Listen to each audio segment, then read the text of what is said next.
just an absolutely incredible character on TV. And you look at John O'Neill, these are guys that you have to, the audience needs to stay on their side to a certain degree. Even Frank, I think. I keep going back to the moment in the last episode where you just go, enough.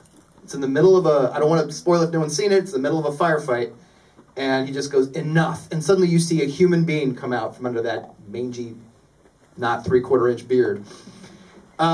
So let's talk a little bit about that. Is something you think about when you're playing these characters? That, you know, I can't make them likable because they're human, you know, and they need to be more complex, but I also can't totally lose the audience. They have to stay with John O'Neill as he does a bunch of stuff that is slightly questionable.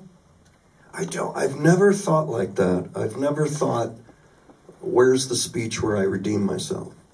Where's that I gotta be likable? I mean, I can do this and I can do that, but in the third act, you gotta give me that speech where I'm likable. You learn that in Star School. That's what these guys do. I've never thought like that.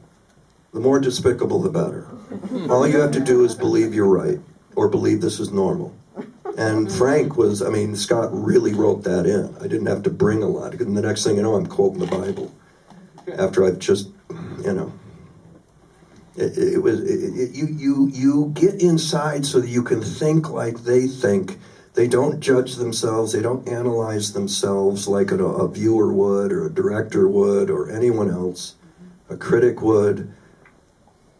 They just, you've got to get to, it's just the way they are and the way they think. If I can get the way they think, so that there's an internal improv going on leading up to this scene and that scene, then you've got it. I had that with McAvoy.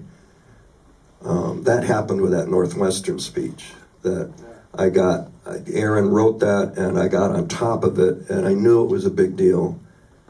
We shot that on the third day of an 18-day shoot on the pilot, and we don't have a Will McAvoy yet. We don't have a series yet. Got to shoot the pilot, and then HBO will look at it, and then they'll decide. And they've turned down bigger people than Aaron.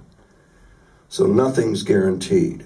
So day 3, let's go shoot this Northwestern speech, which is 5 minutes into Newsroom.